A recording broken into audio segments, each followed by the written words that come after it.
ہر بندہ یہی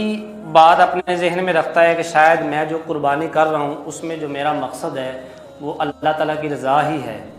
لیکن بعض دفعہ ایسا بھی ہوتا ہے کہ انسان خیال کچھ کرتا ہے لیکن حقیقت اس کے الٹ ہوتی ہے۔ انسان یہ سمجھ رہا ہوتا ہے، ہو سکتا ہے ہم یہاں پر بیان سننے آئے ہوں اور ہم یہی نیت کر رہے ہوں اور ہمارا خیال بھی یہی ہو کہ ہم یہاں پر جو ہے وہ بعض و نصیحت سننے آئے ہیں، لیکن کہیں نہ کہیں ہمارا مقصد یہ بھی ہو سکتا ہے کہ گھر میں فارغ بیٹھے ہیں تو جا کے اسی میں بیٹھ جاتے ہیں۔ ہو سکتا ہے میں یہاں پر یہی گمان کروں کہ میں یہاں پر آپ کو واضح نصیحت کرنے آیا ہوں تاکہ کچھ دین کی باتیں مجھے سیکھنے کو مل جائے، کچھ میں آپ کو سکھا دوں، لیکن ہو سکتا ہے ساتھ میں یہ بھی گمان ہو کہ لوگ کہیں گے جی کیا بات ہے، علامہ صاحب کو بیان بھی کرنا آتا ہے۔ تو بعض دفعہ انسان سمجھ کچھ رہا ہوتا ہے لیکن اس کے برعکس ایک حقیقت ہوتی ہے، وہ کیا ہے کہ نبی علیہ الصلوۃ والسلام آپ نے فرمایا کہ قیامت والے دن سب سے پہلے ایک شہید کو لایا جائے گا، اس سے سوال کیا جائے گا کہ بتا تو نے میری رضا کے لیے کیا کیا؟ تو وہ کہے گا یا اللہ میں نے تیری راہ میں جہاد کرتے ہوئے میں نے اپنی جان قربان کر دی، میں نے تیری راہ میں جہاد کرتے ہوئے اپنی جان کو قربان کر دیا۔ تو اللہ تعالیٰ فرمائے گا کہ تو نے میری راہ کے اندر اپنی جان کو قربان نہیں کیا، بلکہ تو نے اس لیے اپنی جان کو قربان کیا تھا تاکہ لوگ تجھے شہید کہیں، لوگ تجھے غازی کہیں۔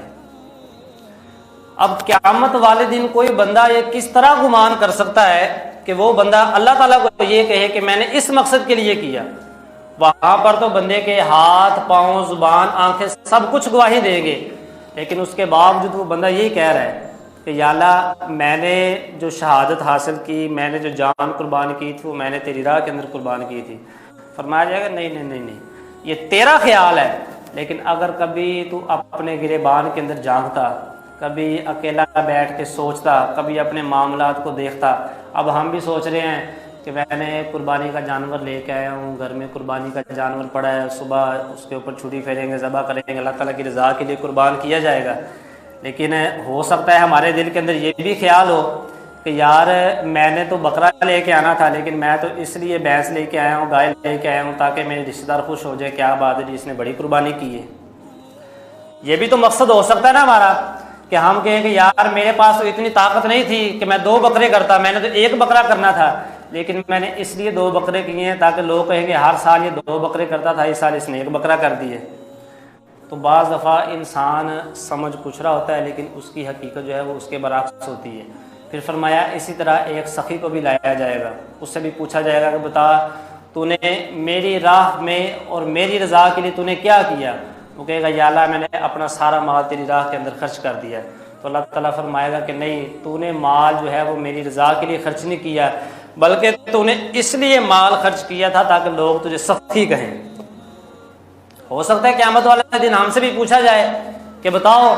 جب تمہیں بتایا گیا تھا کہ تمہارے اوپر تم صاحب نصاب اور تمہارے اوپر قربانی واجب ہے تو کیا تم نے قربانی کی تھی؟ جی کی تھی۔ کیا قربانی کی تھی؟ جی میں نے ہر سال 1 بچہ کیا تھا۔ جی میں نے 4 بکرے کیے تھے۔ کس لیے کیے تھے؟ یا اللہ تیری رضا کے لیے کیے تھے۔ نہ تو نے تو اس لیے کیے تھے تاکہ 1 بڑی رام تو اپنے میکے میں بیچ دے گا اور 1 بڑی رام تو فلاں کو بیچ دے گا، اور اس لیے تو نے سخاوت کی تھی، اس لیے تو نے قربانی کی تھی تاکہ لوگ کہیں گے واہ جی واہ بھائی صاحب نے اس دفعہ 4 بکرے کیے۔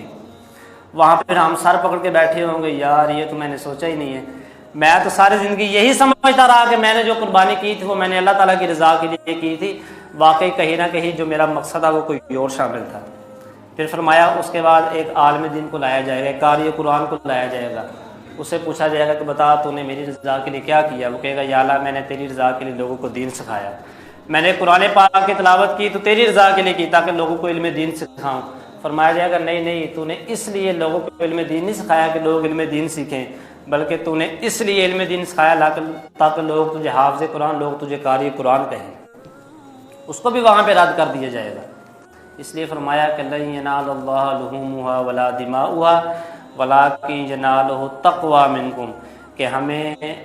جو ہم نے قربانی کرنی ہے، گوشت بھی ہمارے پاس رہنا ہے، خون بھی چلے جانا ہے، جو اللہ تعالیٰ کے پاس ہماری جو چیز پہنچنی ہے وہ سب سے پہلے ہمارا دل کا قلب تقویٰ پہنچنا ہے کہ ہم نے جو قربانی کی اس کے اندر ہماری نیت کیا ہے۔